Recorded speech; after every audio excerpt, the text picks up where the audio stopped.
If you are thinking of becoming an interior designer in 2023, these are all the reasons why you should reconsider. Hi, if you're new to the channel, my name is Tash and this lovely gentleman is Astro, and I finished my diploma of interior design last year, literally this time last year. And I'm here to give you a very honest opinion about my experience, what I've discovered, and how difficult it has become for me to become an interior designer. One of the first things that I didn't really notice with interior design was how competitive of an industry it was. We do always hear about fashion being quite a competitive industry, and interior design, surprisingly, was not the same. Astro didn't like that one. After I finished my diploma, I thought that because I had that piece of paper, it was going to be a lot easier for me to get into a firm and start making my way up as a junior designer. The thing that I noticed was that even though I was applying for these roles and I did have exactly what they were asking for, I never got a response back. Now, this might just be because maybe my resume and my portfolio wasn't what they were after, but I was expecting at least maybe a callback to say, hey, we liked your work, but you weren't for us. I got nothing. I will admit this did hurt my ego a little bit. I thought it was going to be really easy after I'd finished getting my diploma to get into these roles, but I ended up finding myself in a role that I've been in since I was 18. And although I love this role, I was expecting a little bit more growth, particularly after 5 years of pretty much being in that role. One of the main reasons why I decided to study interior design was because I thought it would be a career path that wasn't all that popular. When I was in high school and I was thinking about it, I didn't know anyone else that was wanting to do the interior design sort of thing. I had a lot of friends that wanted to be photographers and other creative industries, but not that in particular. But little did I know that the interior design industry is surprisingly really oversaturated, and trying to find a way to stand out proved to be quite a bit harder than I actually thought. I'm getting uncomfortable. We're going down here now. Oh yeah, this is cool. New angle. About a year ago now, I posted a video saying that I graduated with my diploma, and at that point in time, I thought that I was going to be able to find a role quite quickly and just start working my way up. And unfortunately, that didn't end up being the case. Part of the reason why, though, full disclosure, was that I really did want to do something solo, and I really wanted to do color consulting solo. And the thing that I actually found out is that interior design is not as sought after as I thought. A lot of people don't see value in it because they just don't understand it, I don't think. For a while, I decided to try and find clients. That was in my local area. And the interesting thing about this was whenever I knocked on someone's door, said my pitch, and tried to persuade them to let me come into their house and be like, yo, you're doing this wrong. Sounds horrible when I put it that way. This is cute, right? I think this is super cute. Wait, is it cute? The thing that I noticed was I had a lot of people having a lot of apprehensions around it. One great example was I spoke with a lady, she was probably in her 50s, and I said what my service was, and all I was trying to do was help them make their space better, not by doing a full transformation or anything, but just making those more incremental changes that are a little bit more budget friendly for people. And the lady said to me, oh, we don't do that. This area can't afford that sort of thing. And I thought that was really interesting because I always thought my area was like middle class sort of thing. And it wasn't like she didn't have a nice home. She seemed to have quite a lovely home. A lot of people seem to have this apprehension towards home design and decorating their home and don't see it as a necessity. And look, that's totally okay. I can understand why a lot of people wouldn't see it as a necessity, and for the most part it isn't. However, we all live in homes, we all react to the things that we are around, so you would think that it would be slightly more sought after and important than what it currently is. The other thing that I also noticed with trying to find a role outside of my studies was that they have a very particular look that they are after. And I know that I'm a bit more of a quirky character. I don't really fit that look, surprisingly. All of my crazy colorful hair, even crazy colorful designs. I don't think a lot of design firms like that. And that's totally okay, that's no problem. It means that I've just got to be more selective in the ones that I find. But if you don't fit the mold that they are after, it's a very unlikely chance that you are going to get that role. And for the ones that do get the role, unfortunately, it seems as though they are glorified coffee runners. And look, this might be an outsider looking in. Obviously, I haven't been in the roles, but from the role that I am currently in, and I do see these design graduates coming into this particular place that I work at, and they don't seem all that happy. Like, it doesn't seem like they're actually doing the thing that they were trained and studying to do.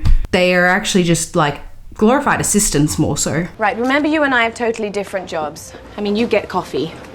Like, of course, we have to build ourselves up and obviously learn the ropes and the industry. That I can understand. But when you have studied for minimum 2 years to just be able to shadow at the very most, I think it can be very degrading for some people. And that is what I've been able to see with other people that I have met. I think one of the biggest things as well that I have learned and noticed is that this is a particular type of role that you have to be very patient for. Part of the reason why I started studying interior design was because the fact that I loved The Block, which is a TV show here in Australia, where it's like a renovation show. And I used to love that show and a whole bunch of others. And of course, everything's done within an episode. And that's just not the case with interior design. And the other thing is that you have to work with a client. The client is the thing that matters. And of course, they're going to have pieces of furniture that you may not like.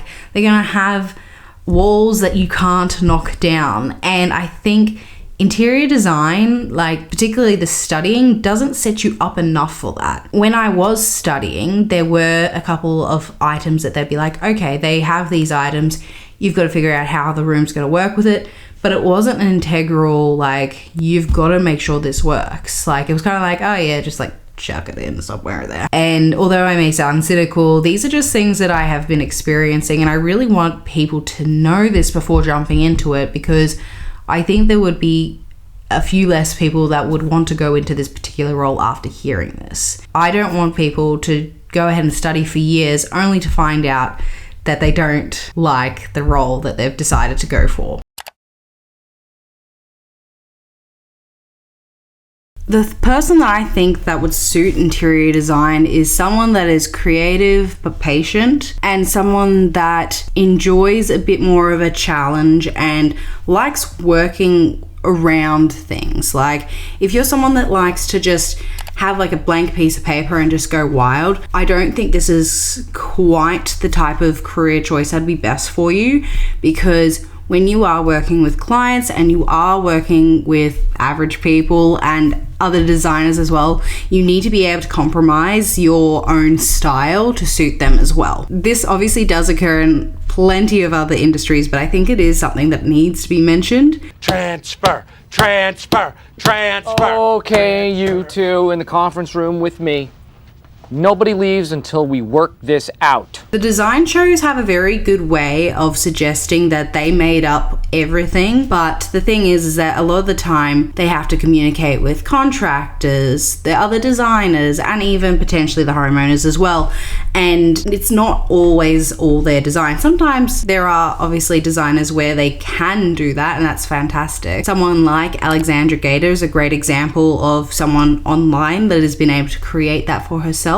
And she is able to put up her own designs and pretty much have not much interaction with the actual client themselves, or at least that's what it looks like. The other thing that I did not realize was how much interior designers are on their computers and not necessarily actually feeling materials and tactile elements. Because of the way that our technology has evolved and the expectations that people have now, having 3D models and everything done on the computer is an expectation now. Even though I thought this role would be a lot more face-to-face with the client, it's actually a lot more going back, doing a lot of research, and also then compiling it together in a really nice manner to then present to clients and other designers and building everything. All of that. You will never have the same challenge twice. You will always have a different client with a different expectation of things, and it is definitely a role where you can quite easily put in 16 hours a day. Even with what I'm doing currently, where I'm helping friends and family and doing work outside of that, I'm putting in a lot of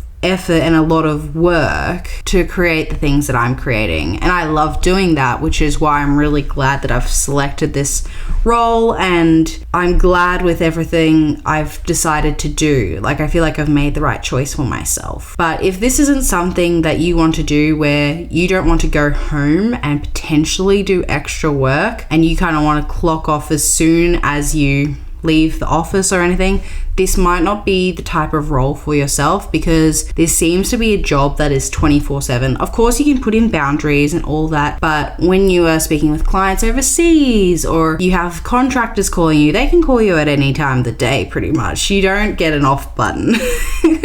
I personally thought, and this is just naive teenage Tash speaking here, I thought that designing a space took couple of weeks max. You'd get the painters and everyone in all at once, you'd slap the furniture in, you'd call it a day. And that's because of the HGTV and all the other TV shows that really glorify it, whereas typically these things take months to years. You have to wait till your client's ready with more funding. You have to wait for building codes and building inspectors. You have to wait for all of your contractors as well. And these were all things that I didn't really notice and didn't note until coming into the industry as well. I feel like I'm going very off track now.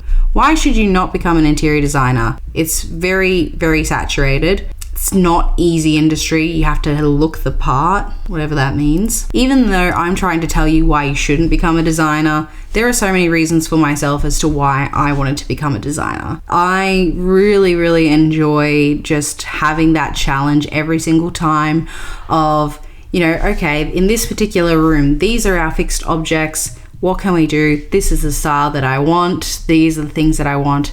And then trying to find a creative way to lay that out. It's just my cup of tea. I love it. It's so much fun to do. Even if I just do a mood board on my computer, even that makes me happy. And I don't mind the fact that I am at my computer for longer periods of time trying to get this work out and done. It's quite soul fulfilling for myself to create a space that people feel happy in. Learning about the psychology and everything about design has honestly been some of my personal favorite parts about design.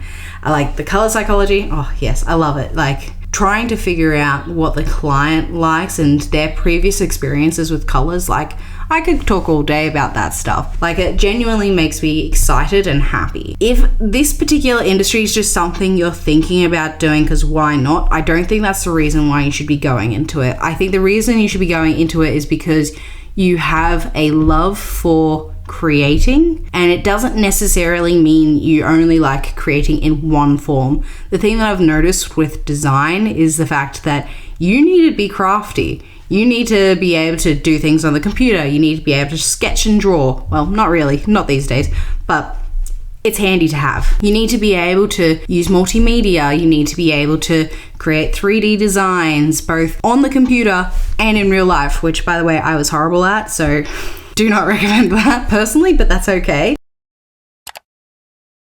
Those are all things that I have enjoyed doing for a lot longer than what I have been doing with interior design now. During high school, I enjoyed art, I enjoyed creating, I liked doing things with my hands, and I enjoyed talking to people about those things. And if you are similar, then interior design might be for you, and that's fantastic to hear, because even though this industry is saturated, it needs people that are unique, and it needs people that are going to push the industry further. The ones that really enjoy their craft and are willing to be creative and step out of the box, those are the ones that gain the most success out of life. But I will admit, interior design is one of those types of jobs, especially if you are going out on your own, you're wanting to do social media to boost it like I am.